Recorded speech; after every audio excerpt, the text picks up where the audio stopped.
ಹೇಳ್ತಾರೆ ಅಂದರೆ ಈ ಟೇಸ್ಟು ಚವನ್ ಫ್ರೆಶ್ ಇದೆ ಗೊತ್ತಾ. ನಿಮಗೆ ಚವನ್ ಫ್ರೆಶ್ಶು ಮತ್ತು ಇದು ಯಾವುದೇ ಆದ ಟೇಸ್ಟ್ ಡಿಫ್ರೆಂಟ್ ಇರಲ್ಲ. ಹಲೋ ಸ್ನೇಹಿತರೆ, welcome back to my channel. ಇವತ್ತಿನ ವಿಡಿಯೋ ಇವತ್ತು ಮಜ್ಜಿಗೆ ಹುಳಿ ಮಾಡ್ತೀನಿ. ಇವತ್ತಿಗೆ ಮಧ್ಯಾಹ್ನಕ್ಕೆ ಏನು ಬೇಕೋ ಎಲ್ಲ ರೆಡಿ ಆಗುತ್ತೆ ನೋಡಿ. ಬಂದು ಇವಾಗ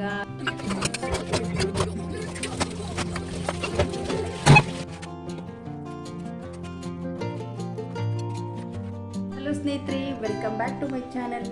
ಇವತ್ತಿನ ವಿಡಿಯೋ ಇವತ್ತು ಗುರುವಾರ. ನಾನು ಈಗ ಬ್ಲಾಗ್ ಸ್ಟಾರ್ಟ್ ಮಾಡ್ತಾ ಇದ್ದೀನಿ. ನೋಡೋಣ ಇವತ್ತಿನ ಗುರುವಾರದ ವಿಡಿಯೋದಲ್ಲಿ ಏನೆಲ್ಲ ಮಾಡ್ತೇವೆ. ಒಂದು ಆಯುರ್ವೇದಿಕ್ ಒಂದು ರೆಮಿಡಿ ಹೇಳ್ಕೊಡ್ತಾ ಇದ್ದೀನಿ ಈ ವಿಡಿಯೋದಲ್ಲಿ. ಹಾಗೆ ಅಡುಗೆ ಯಾವುದು ನಾನು ಶೇರ್ ಮಾಡ್ತಾ ಇಲ್ಲ. ಆಲ್ರೆಡಿ ಬೆಳಗ್ಗೆ ಚಪಾತಿ ಮಿಕ್ಸ್ ವೆಜಿಟೇಬಲ್ ಪಲ್ಯ ಮಾಡಿದ್ದೀನಿ, ಮತ್ತು ಚಪಾತಿ ಮಾಡಿದ್ದೆ. ಅಂದರೆ ಸ್ವಲ್ಪ ಸೋಯಾಬೀನ್ ಹಾಕಿ ತರಕಾರಿ ಎಲ್ಲ ಹಾಕಿ ಪಲ್ಯ ಮಾಡಿದ್ದೆ, ತುಂಬ ಚೆನ್ನಾಗಿ ಬಂದಿತ್ತು. ಹಾಗೆ ಚಪಾತಿ ಮಕ್ಕಳಿಗೆಲ್ಲ ಬಾಗಿಸಿ ಕೊಟ್ಟು, ಹಾಗೆ ಚಪಾತಿ ಕೂಡ ಹಾಗೆ ಇದೆ. ಮತ್ತು ರೈಸ್ ಮಾಡಬೇಕು ಸ್ವಲ್ಪ, ಮತ್ತು ಸ್ವಲ್ಪ ಮಜ್ಜಿಗೆ ಹುಳಿ ಮಾಡ್ತೀನಿ. ಇವತ್ತಿಗೆ ಮಧ್ಯಾಹ್ನಕ್ಕೆ ಏನು ಬೇಕೋ ಎಲ್ಲ ರೆಡಿ ಆಗುತ್ತೆ. ಹಾಗೆ ಇವತ್ತಿನ ಒಂದು ವಿಡಿಯೋ ಬಂದು ನಾನು ಒಂದು ಶುಂಠಿಯಿಂದ ಒಂದು ಸ್ಪೆಷಲ್ ಆಗಿರೋ ಒಂದು ಕಾಫ್ಗೆ ಒಂದು ಸ್ಪೆಷಲ್ ಒಂದು ಕಾಫ್ಗೆ ಒಂದು ಮೆಡಿಷನ್ ಮಾಡ್ತಾಯಿದ್ದೀನಿ. ಅದನ್ನು ಹೇಗೆಲ್ಲ ಮಾಡ್ತೀನಿ ಅಂತ ಈ ವಿಡಿಯೋದಲ್ಲಿ ನಾನು ಶೇರ್ ಮಾಡ್ತೀನಿ. ನೋಡಿ, ಇಷ್ಟೆಲ್ಲ ಕೆಲಸ ಇದೆ. ನಾನು ಬೆಳಗ್ಗೆ ಸ್ಕೂಲಿಗೆ ಹೋಗೋಕ್ಕಿಂತ ಮುಂಚೆ ಇಷ್ಟು ಕ್ಲೀನ್ ಮಾಡಿರ್ತೀನಿ. ಎಲ್ಲ ಹಂಗೆ ಬಿಟ್ಕೊಳ್ಳಲ್ಲ, ಯಾಕಂದರೆ ಮತ್ತೆ ಒಂದೇ ಸಲ ಕ್ಲೀನ್ ಮಾಡೋಕ್ಕಾಗಲ್ಲ. ನೋಡಿ, ಎಲ್ಲ ಕೆಲಸ ಮಾಡಿ ನಾನು ಹೇಗೆ ಅದನ್ನು ಒಂದು ಮೆಡಿಷನ್ ಮಾಡ್ತೀನಿ ಅಂತ ಈ ವಿಡಿಯೋದಲ್ಲಿ ಶೇರ್ ಮಾಡ್ತೀನಿ. ಧನುಗೆ ಬಂದು ಹಾಫ್ ಡೇ ಇದೆ ಇವತ್ತು. ಯಾಕೆ ಹಾಫ್ ಡೇ ಅಂದರೆ ಅವನಿಗೆ ನಾಳೆಯಿಂದ ಟೆಸ್ಟ್ ಇದೆ. ನೋಡಿ, ಬಂದುಬಿಟ್ಟಿದ್ದಾನೆ ನೋಡಿ. ಇವಾಗ ಎಷ್ಟು ಬೇಗ ಬಂದಿದ್ದಾನೆ ನೋಡಿ. ನನ್ನ ಕೆಲಸನೇ ಆಗಿಲ್ಲ. ಕೆಲಸ ಇನ್ನೂ ಎಷ್ಟೊಂದು ಕೆಲಸ ಇದೆ. ನಿನ್ನೆ ಎಲ್ಲ ಮುಗಿಸ್ಕೊಂಡ್ಬಿಟ್ಟಿದೆ, ಇವತ್ತು ಕೆಲಸನೇ ಆಗಿಲ್ಲ. ಈಗೆಲ್ಲ ಶುರು ಮಾಡಬೇಕು, ಬೇಗ ಎಲ್ಲ ಮಾಡಿ ನಂತರ ನಾನು ಆ ಕಾಫಿಗೆ ಒಂದು ಮೆಡಿಷನ್ ಹೇಗೆ ಮಾಡ್ತೀನಿ ಅನ್ನೋದನ್ನು ಶೇರ್ ಮಾಡ್ತೀನಿ ಸ್ನೇಹಿತರೆ. ಇದು ತುಂಬ ಚೆನ್ನಾಗಿರುತ್ತೆ, ನೀವೇ ನೋಡ್ತಾ ಹೋಗಿ.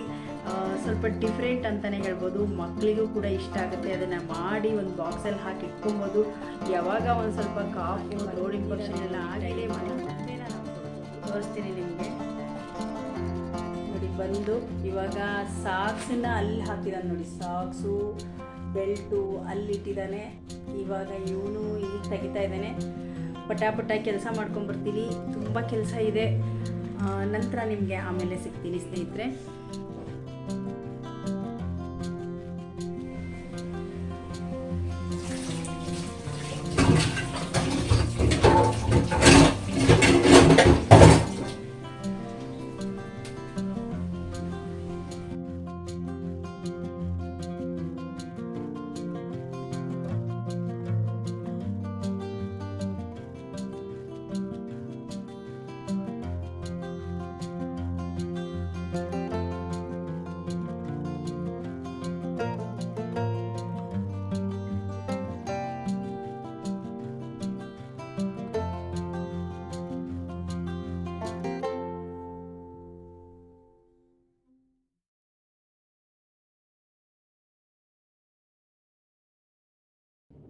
ಫ್ರೆಂಡ್ಸ್, ನಾನಿಲ್ಲಿ 1/4 kg ಶುಂಠಿ ತೊಗೊಂಡಿದ್ದೀನಿ. 1/4 kg ಶುಂಠಿಲಿ ಒಂದು 15 ದಿವಸಕ್ಕೆ ಆಗುವಷ್ಟು ನಾವು ಅದನ್ನು ಮೆಡಿಷನ್ನ ಮಾಡಿಟ್ಕೊಬೋದು.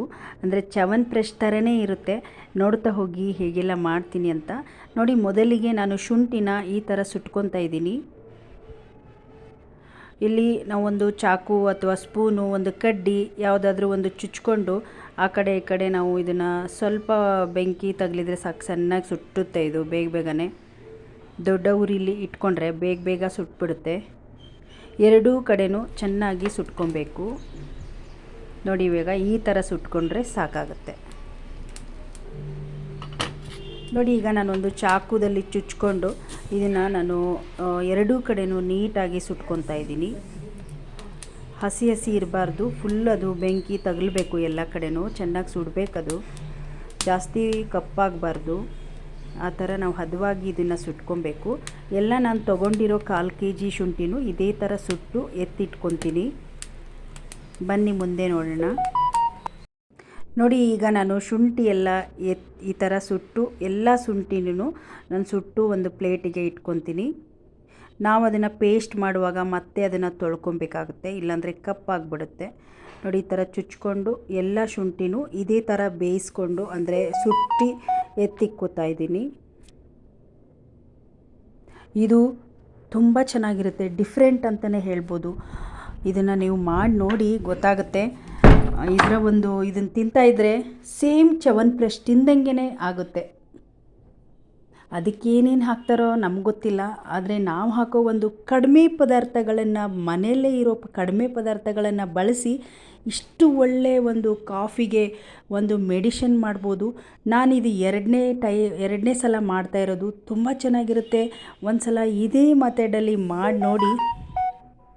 ತುಂಬ ಕಡಿಮೆ ಸಮಯ ಮತ್ತು ತುಂಬ ಕಡಿಮೆ ಪದಾರ್ಥಗಳು, ತುಂಬ ಒಳ್ಳೆ ಒಂದು ರಿಸಲ್ಟ್ ಕೊಡೋ ಒಂದು ಮೆಡಿಷನ್, ಒಂದು ಕಾಫಿಗೆ ಒಂದು ಉಂಡೆ ಅಂತಲೇ ಹೇಳ್ಬೋದು. ಇದನ್ನು ಉಂಡೆನಾರು ರೀತಿ ಮಾಡ್ಬೋದು, ಇಲ್ಲಾಂದರೆ ಈ ಥರ ಈ ಸೇಮ್ ಚ್ಯವನ್ಪ್ರಶ್ ಇರುತ್ತಲ್ಲ ಅದೇ ಥರನೇ ಮಾಡಿ ಒಂದು ಬಾಕ್ಸಲ್ಲಿ ಹಾಕಿಟ್ಕೊಬೋದು.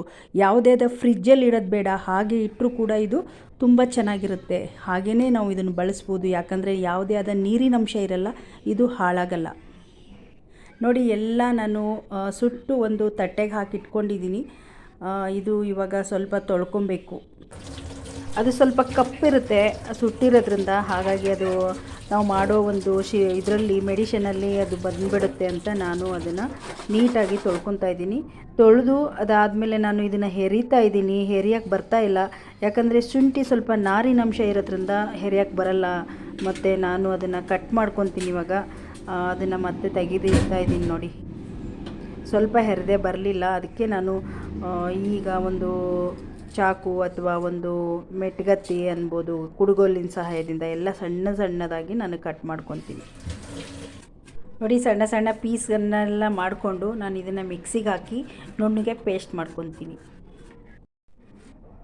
ಇವಾಗ ಈ ಪೀಸ್ ಎಲ್ಲ ರೆಡಿ ಆಯಿತು ಸ್ನೇಹಿತರೆ. ಈಗ ಇದನ್ನು ನಾನು ಮಿಕ್ಸಿಗೆ ಹಾಕಿ ನುಣ್ಣಗೆ ಪೇಸ್ಟ್ ಮಾಡ್ಕೊಂಬರ್ತೀನಿ. ಸಣ್ಣ ಜಾರಿಗೆ ಹಾಕಬೇಕು. ಸಣ್ಣ ಜಾರಿಗೆ ಹಾಕಿದರೆ ಬೇಗನೆ ಪೇಸ್ಟ್ ಆಗುತ್ತೆ. ಭಾಳ ಚೆನ್ನಾಗಿರುತ್ತೆ ಇದು. ಸ್ವಲ್ಪ ಫಿಲ್ಟರ್ ನೀರು ಹಾಕೋತೀನಿ.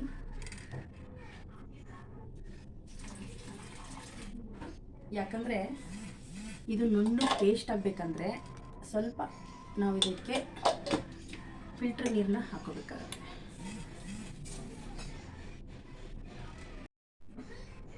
ಈಗ ಒಂದು ರೌಂಡ್ ಮಿಕ್ಸಿ ಆಗಿದೆ ನೋಡಿ, ಇಷ್ಟು ಪೇಸ್ಟ್ ಆಗಿದೆ. ಈಗ ನೋಡಿ ನಾನು ಕಾಳು ಮೆಣಸನ್ನು ಹಾಕ್ತಾಯಿದ್ದೀನಿ. ಬೇಕಿದ್ರೆ ನಾವು ಪೌಡರ್ ಬೇಕಾದ್ರೆ ಹಾಕ್ಬೋದು. ಧನು ಸೈಲೆಂಟ್ ಆಗಿರಪ್ಪ. ನೋಡಿ ಎಷ್ಟು ಗಲಾಟೆ ಮಾಡ್ತಾಯಿದ್ದೀನಿ. ಒಂದು ವ್ಲಾಗ್ ಮಾಡಬೇಕಂದ್ರೆ ತುಂಬ ಕಷ್ಟ ಆಗುತ್ತೆ. ನೋಡಿ ಈ ಕಾಳು ಮೆಣಸನ್ನು ನಾನು ಹಾಕೋತಾ ಇದ್ದೀನಿ. ಮತ್ತೆ ಒಂದು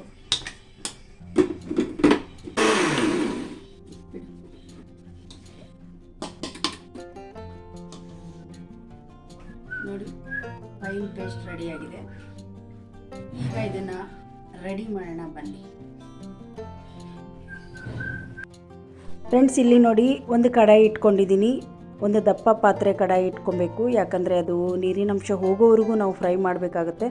ನೋಡಿ ಇಲ್ಲಿ ನಾನು ಮಾಡಿರೋ ಪೇಸ್ಟು, ಕಾಳುಮೆಣಸು ಮತ್ತು ಶುಂಠಿನ ಪೇಸ್ಟ್ ಮಾಡಿರೋದನ್ನು ನಾನು ಹಾಕೋತಾ ಇದ್ದೀನಿ. ಇದಕ್ಕೆ ಯಾವುದೇ ಆದ ನೀರಿನಂಶ ಹಾಕಬಾರ್ದು. ಸ್ವಲ್ಪ ಒಂದು ಅರ್ಧ ಗ್ಲಾಸಿನಷ್ಟು ಫಿಲ್ಟ್ರ್ ನೀರನ್ನು ನಾನು ಹಾಕ್ಕೊಂಡಿದ್ದೆ. ನೋಡಿ ಈಗ ಇದನ್ನು ನಾನು ಒಂದು ಕಡಾಯಿಗೆ ಹಾಕ್ಕೊಂಡಿದ್ದೀನಿ. ಇದ್ರ ಹಿಂದೆಯೇ ನಾನೀಗ ಬೆಲ್ಲ ಹಾಕ್ಕೊತೀನಿ. ಫ್ರೆಂಡ್ಸ್ ನಾನಿಲ್ಲಿ ಜೋನೆ ಬೆಲ್ಲ ತೊಗೊಂಡಿದ್ದೀನಿ. ಈ ಥರ ಒಂದು ಮಾಡಬೇಕಾದ್ರೆ ಈ ಥರ ಬೆಲ್ಲನೇ ಚೆನ್ನಾಗಿರುತ್ತೆ. ಯಾವತ್ತೂ ಸಿಗಲ್ಲಲ್ಲ, ಹಾಗಾಗಿ ಇದ್ದಾಗ ಮಾತ್ರ ಯೂಸ್ ಮಾಡ್ಬೋದು. ಇಲ್ಲಾಂದರೆ ಆರ್ಗ್ಯಾನಿಕ್ ಬೆಲ್ಲ ಹಾಕ್ಬೋದು, ಇಲ್ಲಾಂದರೆ ನಾರ್ಮಲ್ ಬೆಲ್ಲನೂ ಕೂಡ ಹಾಕ್ಬೋದು. ನಾನಿಲ್ಲಿ ಇತ್ತು, ಹಾಗಾಗಿ ಜೋನೆ ಬೆಲ್ಲನೇ ತೊಗೊಂಡಿದ್ದೀನಿ. ನಾನಿಲ್ಲಿ 1/4 kg ಶುಂಠಿ ತೊಗೊಂಡಿರೋದ್ರಿಂದ ಒಂದು 200 ಗ್ರಾಮಿನಷ್ಟು ನಾನು ಬೆಲ್ಲನ 200 ಗ್ರಾಮ್ ಮೆಜರ್ಮೆಂಟಲ್ಲಿ ಬೆಲ್ಲನ ಹಾಕ್ತಾಯಿದ್ದೀನಿ. ಅಂದರೆ ಒಂದು 2-2.5 ಸ್ಪೂನಿನಷ್ಟು ನಾನು ಹಾಕ್ತಾಯಿದ್ದೀನಿ. ಭಾಳ ಚೆನ್ನಾಗಿರುತ್ತೆ ಈ ಬೆಲ್ಲ. ಈ ಥರ ಒಂದು ಮಾಡಬೇಕಾದ್ರೆ ನಾವೇನಾದರೂ ಒಂದು ಶಿರಪ್ ತಯಾರು ಮಾಡಬೇಕಂದ್ರೆ ಇಂಥ ಬೆಲ್ಲನೇ ಬಳಸಬೇಕು. ನೋಡಿ ಇವಾಗ ಸಾಕಾಗುತ್ತೆ, ಇಷ್ಟು ಬೆಲ್ಲನ ನಾನು ಹಾಕಿದ್ದೀನಿ. ನೋಡಿ ಇವಾಗ ನಾನು ಚೆನ್ನಾಗಿ ಮಿಕ್ಸ್ ಮಾಡ್ತಾಯಿದ್ದೀನಿ. ಇದರಲ್ಲಿ ಬೆಲ್ಲದಲ್ಲಿರೋ ನೀರಿನಂಶ ಹಾಗೆ ಶುಂಠಿ ನಾವು ಹಾಕಿರೋ ನೀರಿನಂಶ ಎಲ್ಲ ಹೀರ್ಕೊಳ್ಳೋವರೆಗೂ ಚೆನ್ನಾಗಿ ನಾವು ಇದನ್ನು ಕಾಯಿಸ್ಕೋಬೇಕು. ನೀರಿನಂಶ ಹೋಗಿ ನಾವು ಹೀಗೆ ಈ ಥರ ನಾವು ಅದನ್ನು ಮಿಕ್ಸ್ ಮಾಡ್ತಾಯಿದ್ರೆ ತಳ ಬಿಟ್ಕೊಬೇಕು. ಅಲ್ಲಿವರೆಗೂ ನಾವು ಇದನ್ನು ಮಿಕ್ಸ್ ಮಾಡ್ಕೊತಾ ಇದ್ದೀನಿ. ನೋಡಿ ಈಗ ಸ್ವಲ್ಪ ಅದೆಲ್ಲ ಚೆನ್ನಾಗಿ ಮಿಕ್ಸ್ ಆಯಿತು, ನೀರು ಥರ ಆಗಿದೆ ನೋಡಿ. ಇವಾಗ ನೋಡಿ ಫ್ರೆಂಡ್ಸ್, ಈಗ ಹಾಕ್ತಾಯಿದ್ದೀನಿ ಒಂದು ಚಮಚದಷ್ಟು ಜೀರಿಗೆ ಪುಡಿನ ಹಾಕ್ತಾಯಿದ್ದೀನಿ. ಈ ಜೀರಿಗೆ ಪುಡಿ ಒಂದು ಒಳ್ಳೆ ಫ್ಲೇವರ್ ಕೊಡುತ್ತೆ ಮತ್ತು ಅದು ಕೂಡ ಒಳ್ಳೆಯದು. ಹಾಗಾಗಿ ಒಂದು ಅರ್ಧ ಚಮಚದಷ್ಟು ನಾನು ಹಾಕ್ತಾಯಿದ್ದೀನಿ. ಹಾಕಿ ಚೆನ್ನಾಗಿ ಮಿಕ್ಸ್ ಮಾಡ್ತಾಯಿದ್ದೀನಿ. ಇದಕ್ಕೆ ಓಂ ಕಾಳದ್ದು ಪೌಡ್ರ್ ಮಾಡಿ ಹಾಕಿದರೆ ಚೆನ್ನಾಗಿರುತ್ತೆ. ನಾನಿಲ್ಲಿ ಪೌಡ್ರ್ ಮಾಡಿಲ್ಲ, ಹಾಗೆ ಅದನ್ನು ಕೂಡ ಒಂದು ಅರ್ಧ ಚಮಚದಷ್ಟು ಓಂ ಕಾಳು ಪುಡಿನ ಹಾಕ್ತೀನಿ.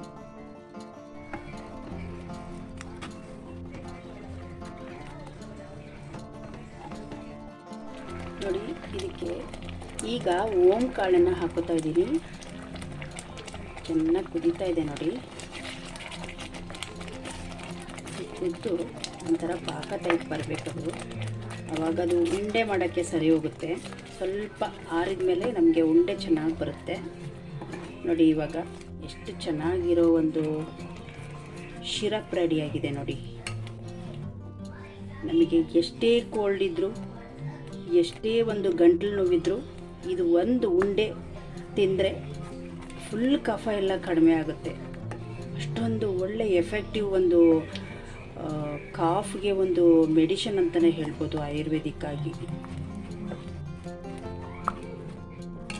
ನೋಡಿ ಇವಾಗ ಇದು ರೆಡಿಯಾಗಿದೆ.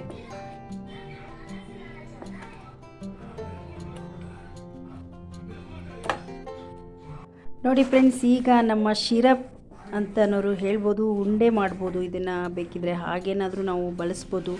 ಈಗ ರೆಡಿಯಾಗಿದೆ ನೋಡಿ. ಈಗ ತಳ ಎಲ್ಲ ಬಿಟ್ಕೊತಾ ಇದೆ. ತುಂಬ ಚೆನ್ನಾಗಿ ಪರ್ಫೆಕ್ಟಾಗಿ ನಮ್ಮ ಈ ಒಂದು ಶುಂಠಿಯ ಒಂದು ಲೇಹ ಅಂತನವರು ಹೇಳ್ಬೋದು. ಚ್ಯವನ್ಪ್ರಾಶದಕ್ಕೂ ಇದಕ್ಕೂ ನನಗೆ ಯಾವುದೇ ಆದ ಡಿಫ್ರೆನ್ಸ್ ಇರಲಿಲ್ಲ. ಮಾಡಿ ನೋಡಿ, ತಿನ್ನಬೇಕಾದ್ರೆ ಗೊತ್ತಾಗುತ್ತೆ ನಮಗೆ. ಚ್ಯವನ್ಪ್ರಾಶ್ ಥರನೇ ಟೇಸ್ಟ್ ಇದೆ ಇದು. ಹಾಕಿರೋ ಒಂದು 3 ಪದಾರ್ಥಗಳು, ಆದರೆ ರುಚಿನೂ ಹಾಗೆ ಇರುತ್ತೆ ಮತ್ತು ಖಾರ ಇರುತ್ತೆ ಸ್ವಲ್ಪ. ಯಾಕಂದರೆ ಅಲ್ಲಿ 1/4 kg ಶುಂಠಿ ತೊಗೊಂಡು ಒಂದು 150 ಗ್ರಾಮ್ನಷ್ಟು ಬೆಲ್ಲ ಹಾಕಿರೋದ್ರಿಂದ ಖಾರ ಇರುತ್ತೆ. ಕಾಳುಮೆಣಸು ಕೂಡ ಬಳಸಿದ್ದೀನಿ ನಾನು. ನೋಡಿ ಇಲ್ಲಿ ನಾನು ಒಂದು ತಟ್ಟೆಗೆ ತುಪ್ಪ ಹಾಕ್ತಾಯಿದ್ದೀನಿ, ಒಂದು ತಟ್ಟೆಗೆ ಇನ್ನೊಂದು ತಟ್ಟೆಗೆ ಹಾಕ್ತಾಯಿದ್ದೀನಿ. ಒಂದು ತಟ್ಟೆನ ಹಾಗೆ ಸ್ವಲ್ಪ ತೆಳುವಾಗಿ ಮಾಡ್ತೀನಿ, ಇನ್ನೊಂದು ತಟ್ಟೆಯಲ್ಲಿ ಉಂಡೆ ಮಾಡೋಕ್ಕಾಗಿ ಹಾಕಿದ್ದೀನಿ. ನೋಡೋಣ ಇದು ಉಂಡೆ ಇದು ತಳ ಬಿಟ್ಕೊಳ್ಳೋವರೆಗೂ ನಾನು ಮಾಡಿದ್ದೀನಿ. ಇದನ್ನು ಎಲ್ಲಿವರೆಗೂ ಬರುತ್ತೆ ಅಂತ ಆರಬೇಕದು, ತಣ್ಣಗಾಗಬೇಕು. ನಾನಿವಾಗ 2 ತಟ್ಟೆಗೂ ಹಾಕಿ ಇಡ್ತಾಯಿದ್ದೀನಿ. ನೋಡಿ ಇವಾಗ ನಾನು ಒಂದು ಉಂಡೆಗೆ ಮತ್ತು ಒಂದು ಹಾಗೆ ಬಿಲ್ಲೆ ಮಾಡೋಣ ಅಂತ ಹಾಕ್ತಾಯಿದ್ದೀನಿ. ನೋಡೋಣ ಎಷ್ಟಾಗುತ್ತೋ ಅಂತ. ಇವಾಗ ಹಾಕಿ ತಟ್ಟೆಗೆ ಹಾಕಿ ಇಡ್ತೀನಿ. ನೋಡಿ ಇದು ಉಂಡೆನಾದರೂ ಮಾಡ್ಬೋದು, ಹಾಗೇನಾದರೂ ಕೊಡ್ಬೋದು. ಇವಾಗ ಇದು ಕರೆಕ್ಟಾಗಿದೆ ನೋಡಿ. ಇದು ಸ್ವಲ್ಪ ತಣ್ಣಗಾಗಬೇಕು ನೋಡಿ. ಈ ಥರ ಹತ್ತುತ್ತೆ ಕೈಗೆ. ಹಾಗೇನಾದರೂ ಶಿರಪ್ರೀತಿ ಒಂದು ಬಾಟ್ಲಿಗೆ ಹಾಕಿ ಶಿರಪ್ರೀತಿನಾದರೂ ನಾವು ಒಂದೊಂದೇ ಸ್ಪೂನ್ ಕೊಟ್ಟರು ನಮಗೆ ಗಂಟಲು ನೋವಾಗಿರ್ಬೋದು, ಗಂಟ್ಲಿಗೆ ಸಂಬಂಧಪಟ್ಟಿರೋ, ಕೋಲ್ಡಿಗೆ ಸಂಬಂಧಪಟ್ಟಿರೋ ಎಲ್ಲನೂ ಕಡಿಮೆ ಆಗುತ್ತೆ. ಗಟ್ಟಿ ಆದಾಗೆ ನೋಡಿ ಫ್ರೆಂಡ್ಸ್, ಇವಾಗ ನಮ್ಮ Chyawanprash home made Chyawanprash lollipop ಈ ಥರ ಮಾಡಿಕೊಟ್ರೆ ಮಕ್ಕಳಿಗೆ ತಿಂತಾರೆ. ಸ್ನೇಹಿತರೆ, ಇದು ಮತ್ತೆ ಖಾರ ಇರುತ್ತೆ ಸ್ವಲ್ಪ. ಯಾಕಂದರೆ ನಾನು ಕಾಳುಮೆಣಸು ಮತ್ತು ಶುಂಠಿ ಜಾಸ್ತಿ ಪ್ರಮಾಣದಲ್ಲಿ ಹಾಕಿರೋದ್ರಿಂದ ಖಾರ ಇರುತ್ತೆ. ಆದರೂ ಕೂಡ ಮಕ್ಕಳು ಇಷ್ಟಪಟ್ಟು ತಿಂತಾರೆ. ಯಾಕಂದರೆ ಈ ಥರ ಒಂದು ಟೂತ್ಪಿಕ್ಕಲ್ಲಿ ಒಂದು ಕಡ್ಡಿ ಮಾಡಿ ಈ ಥರ ಕೊಟ್ಟರೆ ತಿಂತಾರೆ. ಈ ಥರ ಲಾಲಿಪಾಪ್ ಟೈಪು ನೋಡಿ. ನಾನು ಹಾಗೆ ಇಟ್ಟಿದ್ದೀನಿ. ನಮಗೆ ಉಂಡೆ ಥರ ಮಾಡ್ಕೊಬೋದು, ಇಲ್ಲಾಂದರೆ ಲಾಲಿಪಾಪ್ ಥರ ಮಾಡಿ ಮಕ್ಕಳಿಗೆ ಕೊಡ್ಬೋದು, ಹಾಗೇನಾದರೂ ತಿನ್ಬೋದು. ಒಂದು ಬಾಕ್ಸಿಗೆ ಹಾಕಿ ಎತ್ತಿಡೋಣ ಅಂತ ಹಾಗೆ ಇಟ್ಟಿದ್ದೀನಿ. ನೋಡಿ ನಿಮಗೆ ಫುಲ್ ವಿಡಿಯೋನ ವಾಚ್ ಮಾಡಿದರೆ ಇದನ್ನು ಹೇಗೆ ಮಾಡೋದು ಅಂತ ಗೊತ್ತಾಗುತ್ತೆ ಸ್ನೇಹಿತರೆ. ತುಂಬ ಚೆನ್ನಾಗಿರುತ್ತೆ. ಮಾಡೋ ಐಟಮ್ ಕಡಿಮೆ ಮತ್ತು ಬೇಗನೆ ಮಾಡ್ಬೋದು. ಅದ್ರ ಥರ ಆಗುತ್ತೆ. ಬನ್ನಿ ಇವಾಗ ನಾನು ಧನುಗೆ ಕೊಡ್ತೀನಿ. ನನಗೆ ಯಾವಾಗ ಎಷ್ಟು ಉಂಡೆಗಳು ಬೇಕು ಆ ಟೈಮಲ್ಲಿ ಮಾತ್ರ ನಾನು ಇದನ್ನು ಮಾಡ್ಕೊಳ್ಳೋದು. ನೋಡಿ ತಗೋ. ಏನದು ಲಾಲಿಪಾಪ್ ತಗೋ ತಿನ್ನು. ಚೆನ್ನಾಗಿದೆಯಾ? ಮತ್ತು ಆವಾಗಲೇ ಹಾಗೆ ಕೊಡೋಕೆ ಹೋದರೆ ಚೆನ್ನಾಗಿಲ್ಲ ಅಂದೆ. ಆವಾಗಲೇ ಹಾಗೆ ಕೊಡೋಕೆ ಹೋದರೆ ಚೆನ್ನಾಗಿಲ್ಲ ಅಂದೆ. ಇವಾಗ ಚೆನ್ನಾಗಿದೆಯಾ? ಹೆಂಗಿದೆ ಟೇಸ್ಟು? ಸೂಪರ್ ಆಗಿದೆಯಾ? ಆವಾಗಲೇ ಚೆನ್ನಾಗಿಲ್ಲ ಅಂದೆ ಮತ್ತೆ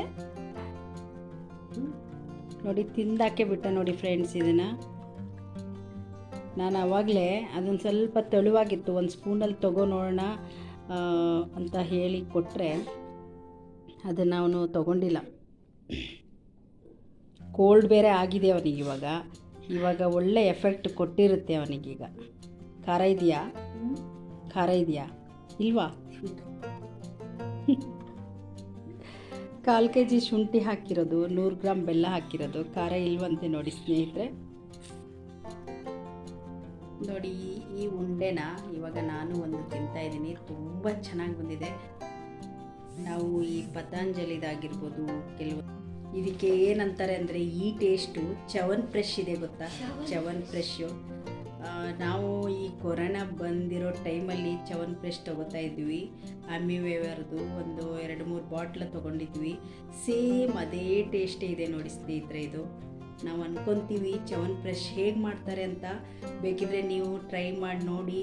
ಮನೇಲಿರೋ ಒಂದು 1/4 kg ಯಾವಾಗ ಕಡಿಮೆ ಇರುತ್ತೋ ಶುಂಠಿ, ಆವಾಗ ಶುಂಠಿ ತಂದು ಈ ಥರ ನಾವು ಮಾಡಿರೋ ಮೆಥಡಲ್ಲಿ ನೀವು ಮಾಡಿ ನೋಡಿ. ಬೇಕಿದ್ರೆ ನಿಮಗೆ ಚವನ್ ಫ್ರೆಶ್ಶು ಮತ್ತು ಇದು ಯಾವುದೇ ಆದ ಟೇಸ್ಟ್ ಡಿಫ್ರೆಂಟ್ ಇರಲ್ಲ, ಅಷ್ಟು ಚೆನ್ನಾಗಿರುತ್ತೆ.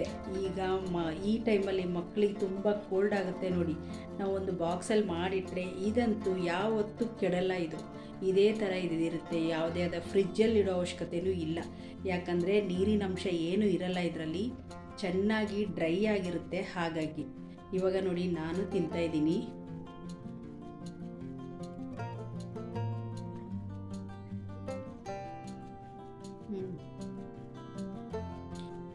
ತುಂಬ ಚೆನ್ನಾಗಿದೆ.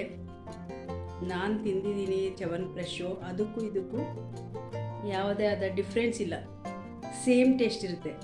ಬೆಳಗ್ಗೆ ಟೈಮಲ್ಲಿ ಮಕ್ಕಳು ಸ್ಕೂಲಿಗೆ ಹೋಗ್ತಾರೆ, ಕೋಲ್ಡ್ಗಳು ಈ ಥಂಡಿ ವಾತಾವರಣದಲ್ಲಿ ಬೆಳಗ್ಗೆ ಎದ್ದ ತಕ್ಷಣ ಬಿಸಿನೀರು ಕುಡಿಯೋ ಟೈಮಲ್ಲಿ ಒಂದೇ ಒಂದು ಸಣ್ಣದು ಉಂಡೆ ಕೊಟ್ಟರೆ ಮಕ್ಕಳಿಗೆ ಕಫ ಕೋಲ್ಡು ಇರಬರೋದೆಲ್ಲ ಕರಗೋಗ್ಬಿಡುತ್ತೆ. ಅಷ್ಟು ಚೆನ್ನಾಗಿರುತ್ತೆ.